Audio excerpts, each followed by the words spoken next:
Welcome back, week 7. So this week is the week I was telling you about last week. You're going to have a job shadow activity. So really, really important because the job shadow does count for 3 test grades. So what you're going to be doing is you're going to be setting up an appointment to do the job shadow.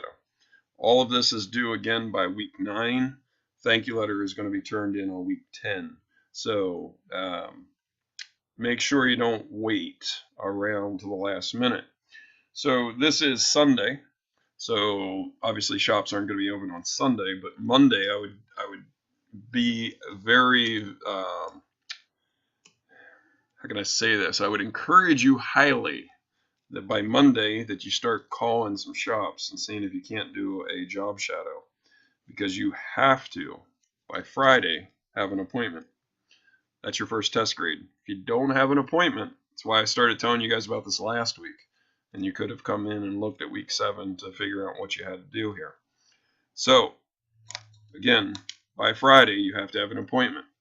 And you have to tell me who it is you called or who it is you talked to. Give me a telephone number for them because I'm going to verify this.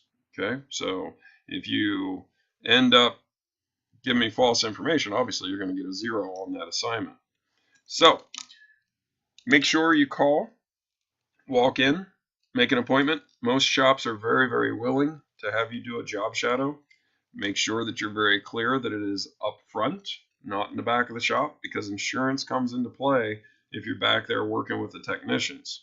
If you're up with the service consultants, typically the insurance isn't going to care as much. So shops are willing to let you do that. Insurance is a really, really big part of the automotive shop, as we're going to learn in the following weeks.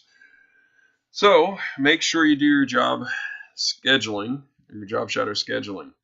You will eventually be doing a job shadow, which is right here, this PDF. It goes through, it has a bunch of questions that you're going to be asking.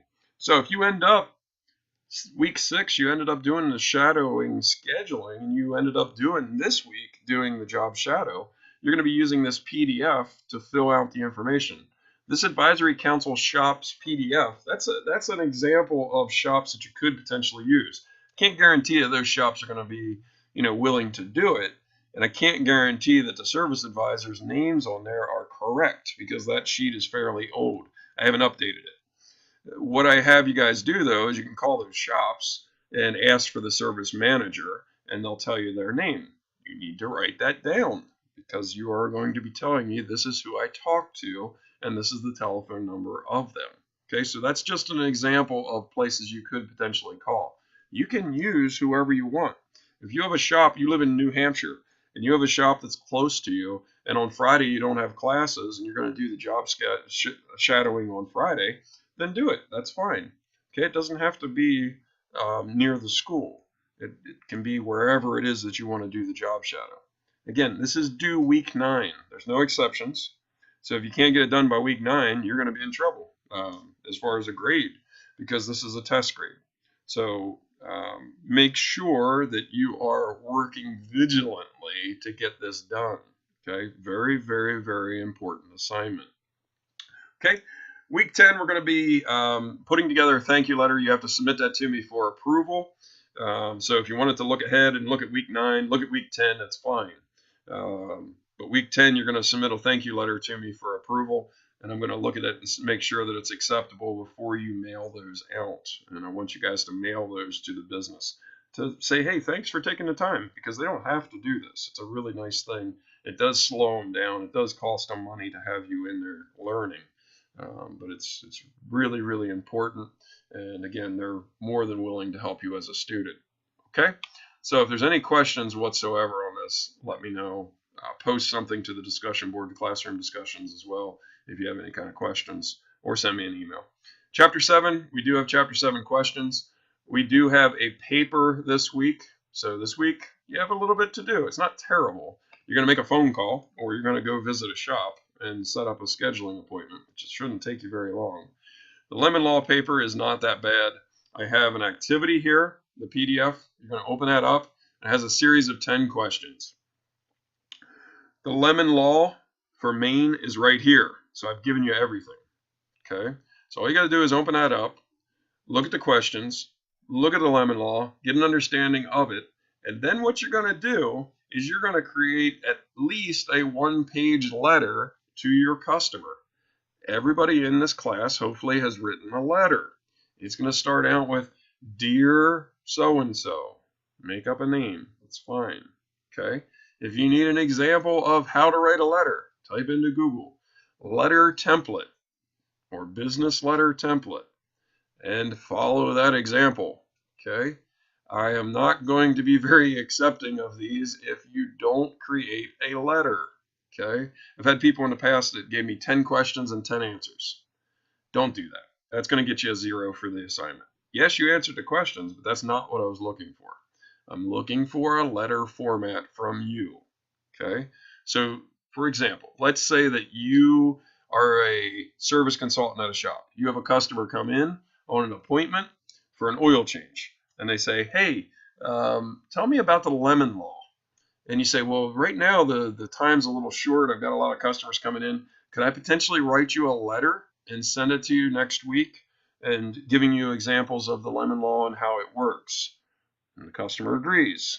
So you write the letter. That's what you're doing. You're writing a letter to the customer explaining the lemon law.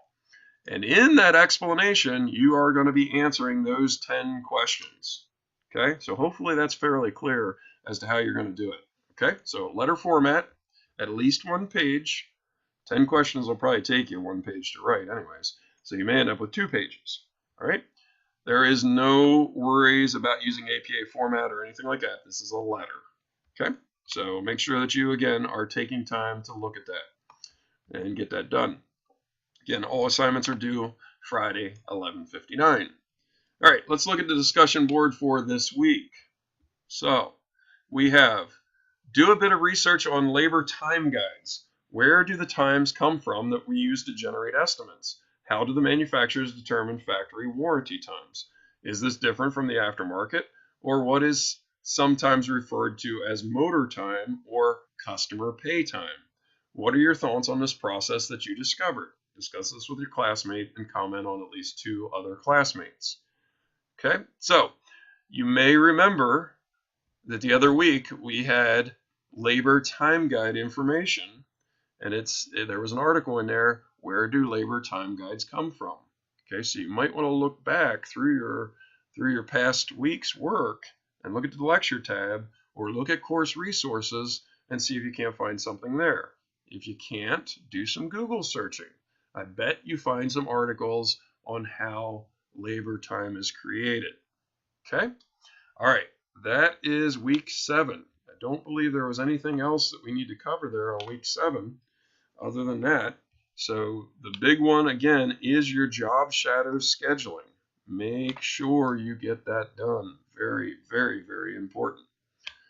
Chapter 7 and Blackboard questions, of course, as most weeks, and the discussion board in your lemon law paper.